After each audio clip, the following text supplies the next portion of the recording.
do that, and then like a 5-year-old passes you on one wheel, and you're like, oh, Exactly. yeah, I thought I was doing pretty well, and then Junior comes around. You bring up a great point, though. Kids, wear your helmets and your elbow pads and your knee pads, because you could get hurt on something. You knock your head once and you're done. But all the kids are going to want to be outside this weekend. I know they are. Enjoying the forecast. Yes, but we have to actually get to a little bit of traffic news first. Yes. I have a little information to share with you. I-90 West between State Route 615 and State Route 306 is completely closed right now due to a jackknife semi. So just a heads up, if you're traveling near the Menor area, at least within the next half an hour or so, maybe you know someone who travels this way home from work, make sure that they're actively taking another route to get home, at least at a decent time for you. Maybe you're cooking dinner right now, but just a big heads up there. We'll dive back into the forecast for you because we hinted at this at the beginning of the half hour. Great Lakes Brewing Company has their first pour. This goes all the way until 10 p.m. So if you're trying to get in on some of that Christmas ale action,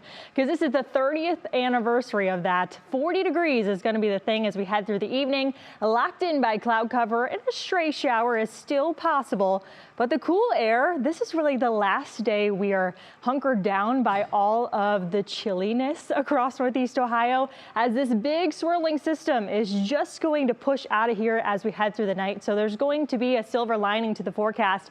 We'll find it together. I promise you we'll get there. We're still in the 40s, but feeling slightly cooler, feeling like the upper 30s for parts of Cuyahoga County and Ashtabula County. 51 though in Dover, so they are warmer than this time yesterday for certain. That wind still breezy, but it's actually changed a little bit of its pace too. So we have a little bit more of a southwesterly component.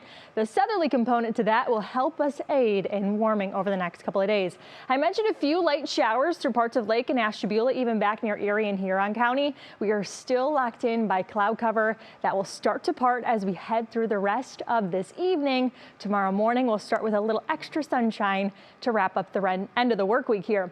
This is that same big system. This upper level low is now becoming someone else's issue up through parts of the Northeast. So that's even better news for us and not good news for them. But hey, someone's got to get what we were dealing with. And hey, what we deal with next is a whole lot of sunshine.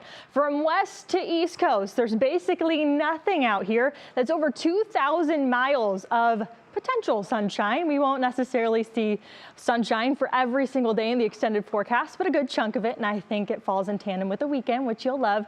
As I mentioned, we stay in the 40s tonight. We'll start to lose some of that cloud cover tomorrow. Though sunshine returns officially, it will be on the seasonable side too, and then the weekend, a 10 out of 10. If you don't have weekend plans right now, start making them and make them outside. Beyond that, though, we have a decent week ahead, especially when it comes to our temperatures. Comparing this week to next week, you're going to love it altogether. Tomorrow in your National Zymer on the hour forecast, we start in the 40s, so you'll need an extra layer. Tomorrow will be breezy overall, but we'll have that warming wind, so we will make it into the low to mid 60s, so we will start to recover. And hey, check out the weekend.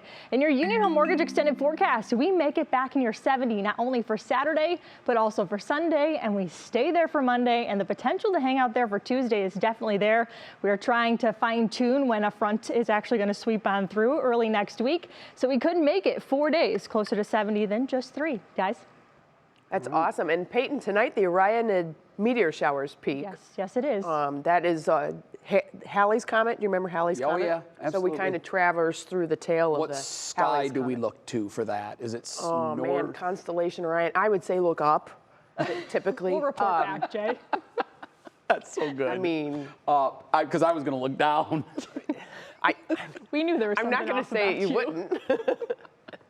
But yeah, so hopefully look we'll up have a in the chance. sky and kind of scan around, and you might see something. I love those. One time I stayed outside. It was like 2 in the morning.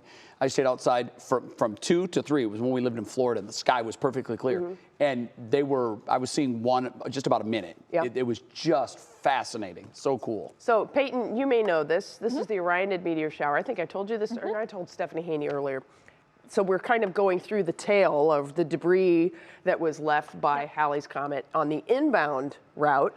On its outbound route, we will pass through the debris trail again in May for the Aquarian meteor shower. Oh, wow. Okay, very good. So 2. I love that stuff. I'm sure you look can up find out. twice. We can find out what sky to look in online. Google it. All right, very good. Look for fast-moving little things.